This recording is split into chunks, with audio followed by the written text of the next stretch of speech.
the truth of this world.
Morning.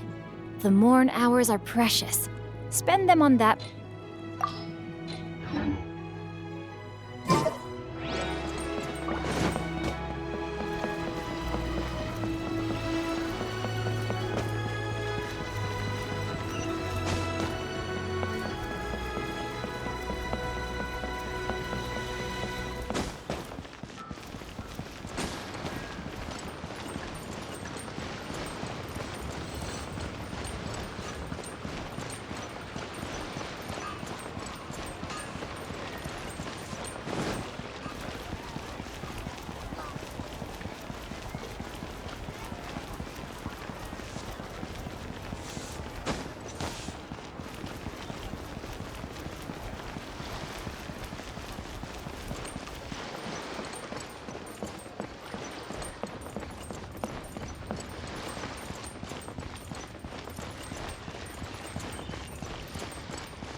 Is there anything I can do for you two?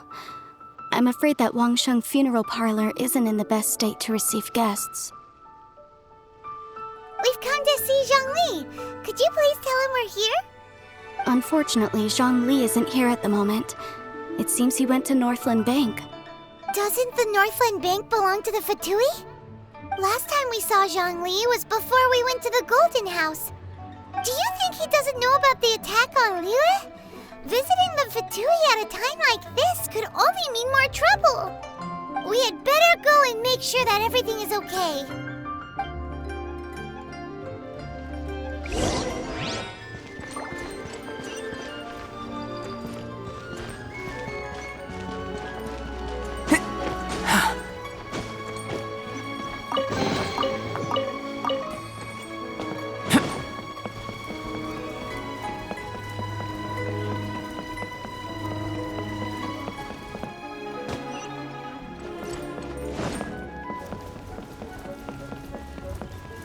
Finally, a seat with a view.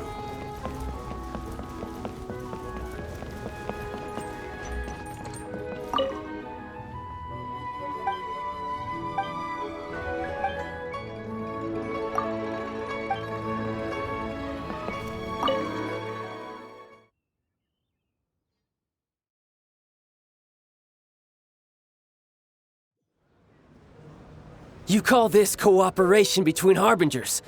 Cooperation involves communication, you know. Don't take it to heart, child. Besides, aren't you happy that you got to skip the formalities and bring chaos to the land? I'm sure you must have enjoyed that.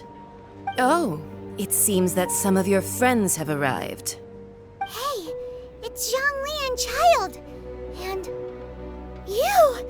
You're also one of the Harbingers? It's you two. I believe we've met once before. In the city of Bards, was it? I'm glad you still remember my name. Ah, right. I imagine that it must have been rather hard to forget watching helplessly as something precious was snatched away from your friend. Well, if it isn't you two. This is our first time seeing each other since Liyue was nearly wiped off the map. This is certainly a bit awkward, wouldn't you say? Paimon knew that we should never have trusted a Fatui Harbinger. Oh, now don't say that. Sure, I may have misled you, but I never had anything against you personally. Besides, I thought we were getting along quite well together, didn't you? Except for that little tussle we had at the end. Nothing personal. We just have different views, that's all. Of course, you may very well hold this against me, but that's up to you. The real deceivers here are Signora and Zhongli. Curse them for leading me on. So actually, I think... Stop wasting time, child. There'll be plenty of time to chat once I'm through here. You remember the agreement, Morax. Now, if you would be so kind. The gnosis, please. What in the world are you talking about? The contract is fulfilled. That which thou seeketh is now bestowed unto thee. For my promise is solid as stone.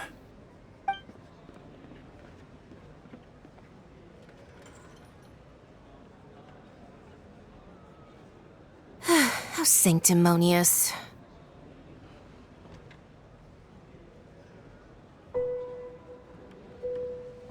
What? So you're the Lord of Chio? No, wait! That's an exciting twist and all, but why give the gnosis to the Fatui? I do not give it for free. I give it as agreed upon in the contract, for it is a matter solely between the Tsaritsa and I. Yeah, you don't think you went a little bit too far with that whole fake death thing? Everyone was preparing the ceremony for you, and splat! This big dragon falls out of the sky, and all of Liyue goes into an uproar. Talk about a disaster. Gathering all the forces that had been bubbling behind the scenes, and then stirring them together in a pot that was bound to boil over. That's what he wanted to see, am I right? Wait, what? Perhaps it's best that I explain. As you know, I've dwelt upon this world for more than 6,000 years. I witnessed the founding of Liyue, together with the Adepti 3,700 years ago. Even boulders that can withstand whirlpools will erode with the passing of time. I kept convincing myself that cracks had not begun to form, and that the end of my time had not yet come, until one drizzly day, as I was strolling along the harbor, I heard a merchant tell one of his workers, "You finished your duties. Go ahead and call it a day." I stood motionless among the crowds, asking myself, have I already finished my duties? Oh, Zhongli. But as I began to consider relinquishing my divine role, I soon discovered that many reasons still remained to not hastily depart.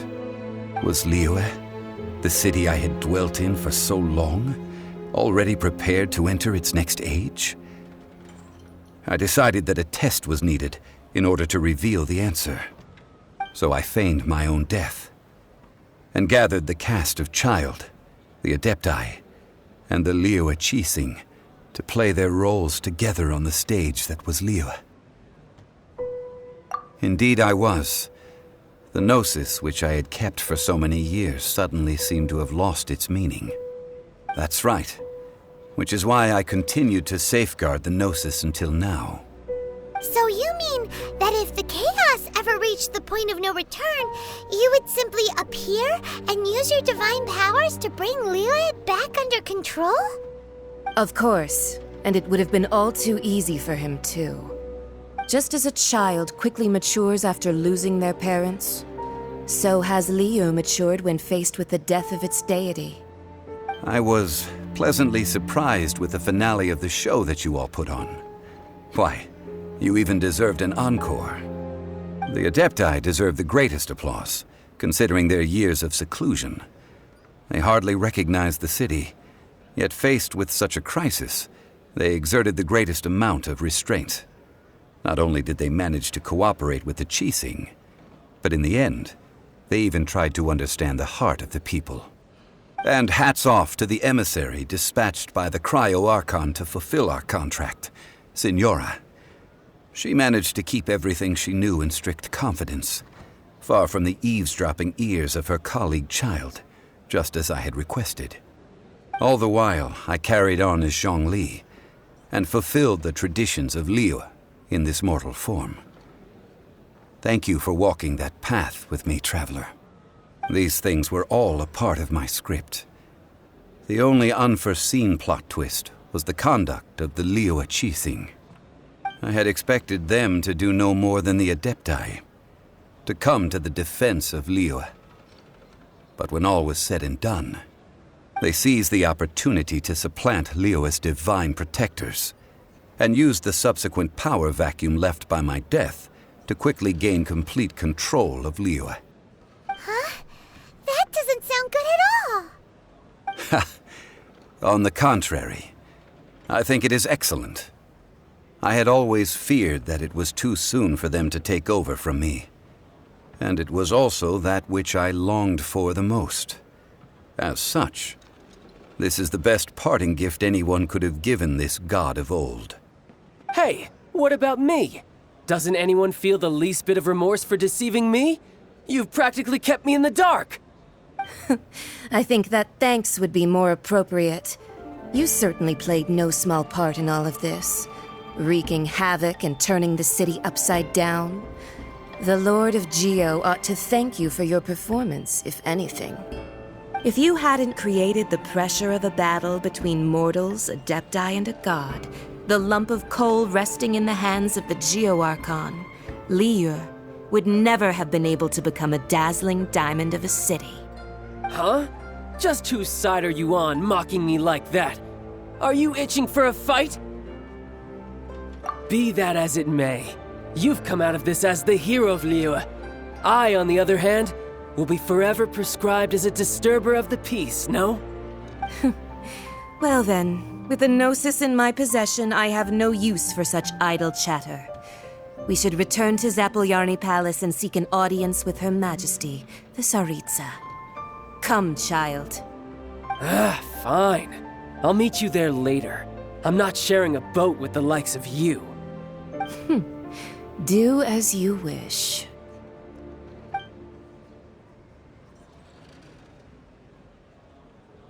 Now then, is there anything else you wish to ask me? Right! As Zhongli always told us, a good trade is a fair trade. Paimon has no idea what could be a good trade for a gnosis. Realistically speaking, there is no such thing. Huh? However, I am the god of contracts. For thousands of years, I have made countless contracts. If the deal was of no benefit, then I certainly would not be inclined to agree to it. My agreement with the Cryo-Archon will be the last of my contracts as the Geo-Archon. My contract to end all contracts. As for the bargaining chip that the Tsaritsa used to balance the scales, uncover that answer for yourself in your future journeys.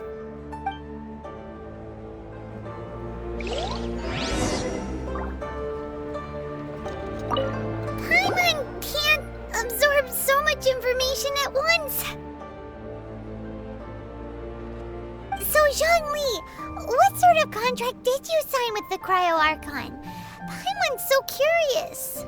One of the clauses of our contract was not to divulge any of its contents. Ugh, you're so petty.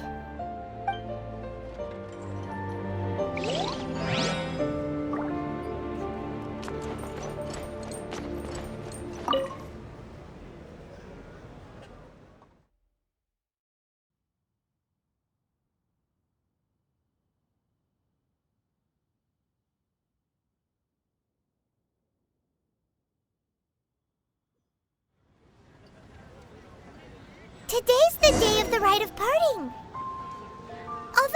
sure the show is fake? We've spent so much time trying to organize it. It would be a real shame not to go there now.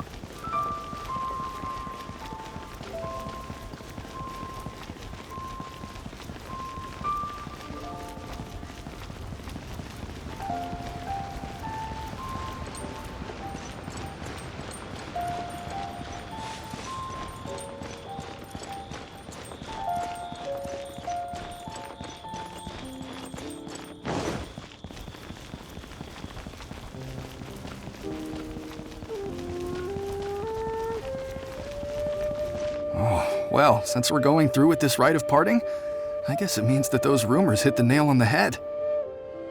So Rex Lapis is really... But they didn't catch the culprit, did they? Oh, come on. Do you think that the assassin could have been a normal person? You know what I think. I don't think any of the gossip on the streets you hear from those shady types is worth anything. There's only one real possibility in my mind. I've heard that the assassin was that Fatui fellow. Youngish, pretty high in rank. I think they called him Childe. The Fatui? They certainly are very suspicious. Who knows what those greedy, crooked folks... Shh! Lower your voice.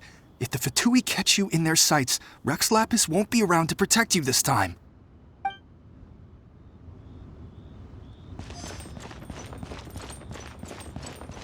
You know that god from the ocean couldn't have just shown up out of nowhere.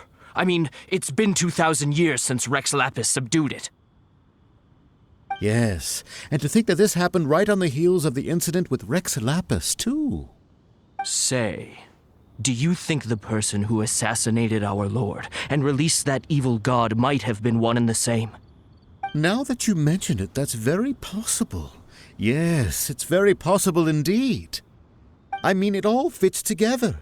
That person must have colluded with the evil god to harm Rex Lapis. Oh, that wicked, black-hearted scoundrel. Still, what sort of supernatural prowess must this person possess to be able to do such things? I have never heard of such a person in all my years. Ah, forget it. Guessing's no use to us. Look, the Millilith over there looks like he's about to make an announcement. Let's hear what the Ministry of Civil Affairs has to say first.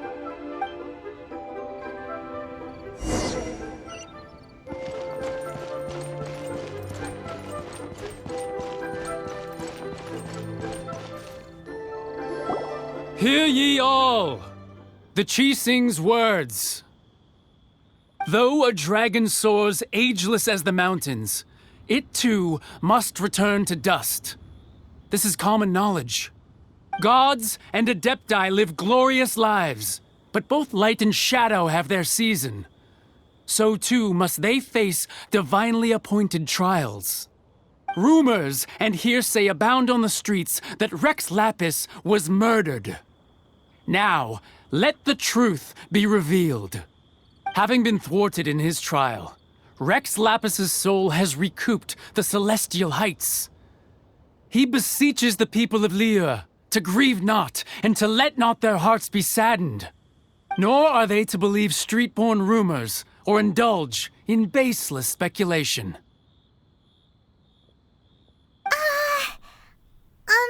Paimon needs a translation on what the Qixing's announcement said. So that's how they're spinning it. Something feels off. Why would they suddenly give up looking for the murderer? Not to mention how this excuse sounds like something they just made up on the spot. Could the Qixing already have known that Rex Lapis wasn't dead? But Zhongli said that neither they nor the Adepti knew anything.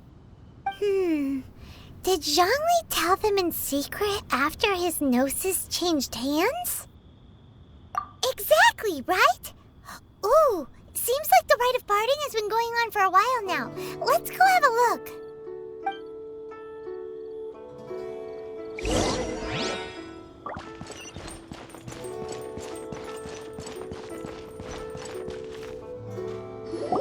Look, it's Ningguang and Keqing. Are they saying something? Are there speeches over? As said previously, Rex Lapis's soul returning to the heavens is the end of the contract.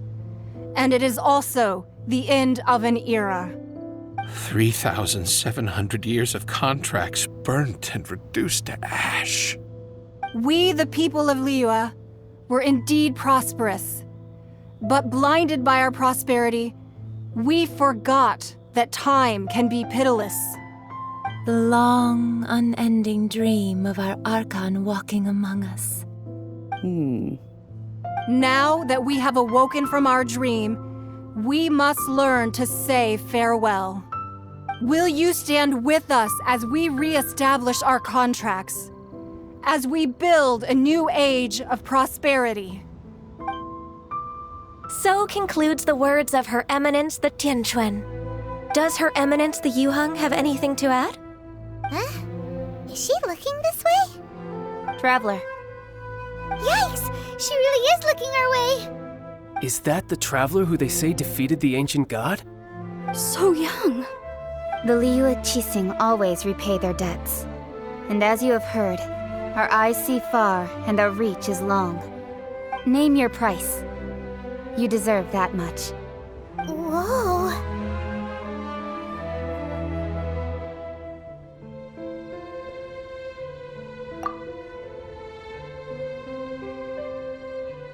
Well, could you help me put up some missing person posters?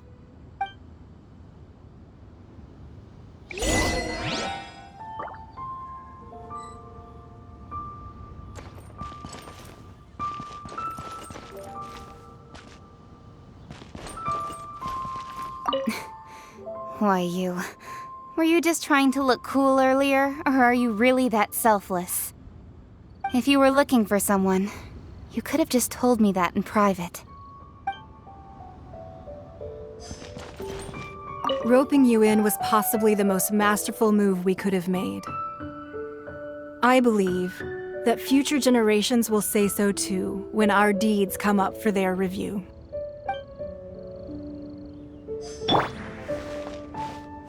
The cleanup of the premises, managing the crowds as they exit, making an account of the rite.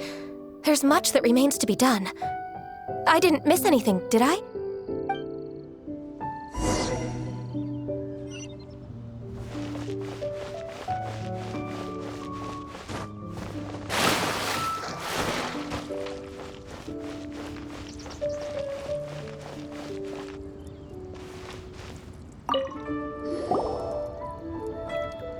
Hey, Zhongli! Look at this. Everyone in Liyue is caught up in their emotions, thinking that they'll never see Rex Lapis again. And here you are looking all relaxed. Why would I not feel more at ease after laying down the burden I have borne for 3,700 years? Right. If the two of you can spare the time, I should treat you to a meal at the Xingqiu kiosk. Ha! That sounds like big talk, Zhongli. Paimon might have believed you if you were treating us to some third-round knockout, but you'd have to pay out your nose just to stand inside Xingqiu kiosk. Are you sure you can afford it? You're right. I do like the Mora. But why would Morax lack Mora? As the Rex Lapis Morax, I can easily create Mora. But since I have chosen to walk this earth as the mortal Zhongli, I should abide by the same rules that mortals do. When I was journeying with you, though I still had the gnosis in hand, I knew that I must soon retire from my role as an Archon. So I had to rehearse a little for my new life. Oh, no wonder! Paimon gets it now. You didn't look at the price tags when we were spending because you've never had to. But since you weren't used to not being able to just make more Mora as and when you wanted to, you had to try becoming a parasite to society who lives off of other people's credit. Well, we were only spending Fatui money. You don't have to say it like that. In the City of Commerce, we do not merely exchange money or goods. We also exchange knowledge, memories, and foresight, as well as positions, roles, and lives. The Archon Morax could never experience life as the true mortal Zhongli could, no matter how many times he descended to be with his people. I must thank you for that. I will treasure the memories that I made as Zhongli, traveling the streets of Liyue with you. That is true. But there is no journey that does not end.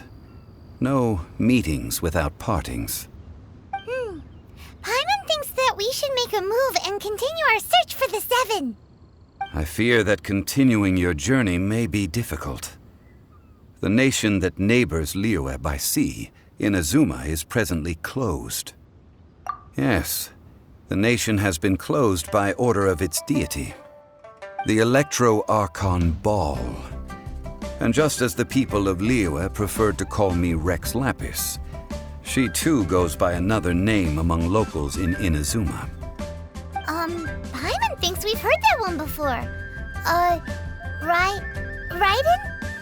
That is the case.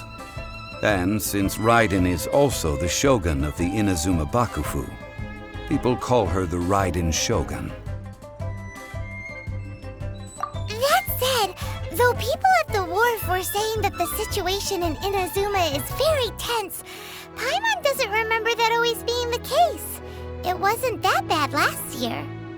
Zhongli, since you're Rex Lapis, shouldn't you know something about what's happening there? Just how did Inazuma become a closed nation? It's because of visions. Visions? When faced with circumstances beyond their control, humans often bemoan their lack of power. But if a person shows true strength of will at a desperate and fateful moment in their life, the gods will look upon them with favor. This is what visions are. Magical foci bestowed upon those who have been acknowledged by the gods. Uh-huh. That's how people in Teyvat see it.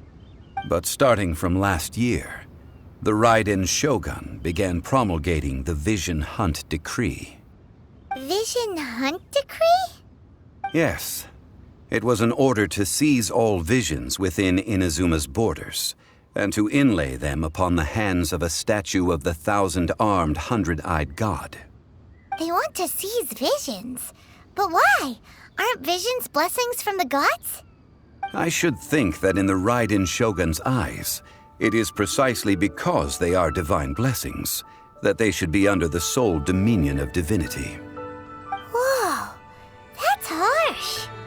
The Animo Archon is the god of freedom, and the Geo Archon is the god of contracts. For her part, the Raiden Shogun is the god of eternity. It seems as though she has finally decided to eliminate any unstable elements that could pose a threat to her eternal realm. The fact that even I, the oldest of the seven, have now passed away will only strengthen her resolve to pursue eternity. Knowing her, she must have again quoted that adage she is most fond of when proclaiming that decree to her people. 7 ideals for 7 gods, and of these, eternity is nearest unto heaven. All right then. Was there anything else you wish to know? Ah, that was a good one. Failing a divine trial. How they came up with that excuse, I will never know. That said, the reason why the Qixing were so eager to resolve the incident and stop pursuing the culprit was indeed because they received news in secret that Rex Lapis was not dead. I hinted as much to the Adepti as well. How did I accomplish that, you ask? Have you ever heard of this particularly convenient Adepti art known as gifting dreams and visions? All right then. Was there anything else you wished to know? Yeah, about that. Before the Qixing made their announcement, we listened to a lot of people talking on the way. Most of them put the blame for everything on Childe. These are indeed false accusations. But it remains undeniably true that Childe did send people to the Jade Chamber to prevent the Adepti and the Qixing from defeating the ancient god. I've heard that Ningguang is busy milking that for all it's worth on the foreign relations front at the moment, browbeating the envoys of the Fatui. Ha! Those poor Snezhnayan diplomats. If it were not for Childe's exalted position as a harbinger, I'm certain that they would have shifted all the blame to him and called for his dismissal by now. All right then. Was there anything else you wish to know? The time of the Adepti has long passed. If even the Liyue Qixing don't want to face that truth, then what future is there for Liyue? Keqing is absolutely right in saying this. Now, though I did laud Ningguang's desire for power, believing this to be a good thing, and thought as a matter of course that she must have been behind the Qixing's plan to take governing power over Liyue from the hands of the gods and Adepti, could the original person who brought up the idea of seizing power have been... All right then. Was there anything else you wish to know? That's right! Zhongli, now that you don't have your gnosis, what's going to happen to all the Mora in Tibet? Since Morax is dead, are they all just gonna disappear? Also, isn't the Golden House the only mint in the entire continent? Will it even continue to work? The Mora present now will not vanish. But the Golden House will indeed have to cease operations for a lengthy period of time, since creating Mora requires the use of the Geo-Archon's power. This is terrible! We're all about to run out of Mora! The world is coming to an end! Yes, this is indeed a major issue from a financial standpoint. Well, I suppose we'll just leave such troublesome matters to the Liyue Qixing to debate. Then, did you at least set some private funds aside for yourself? Oh, a private fund.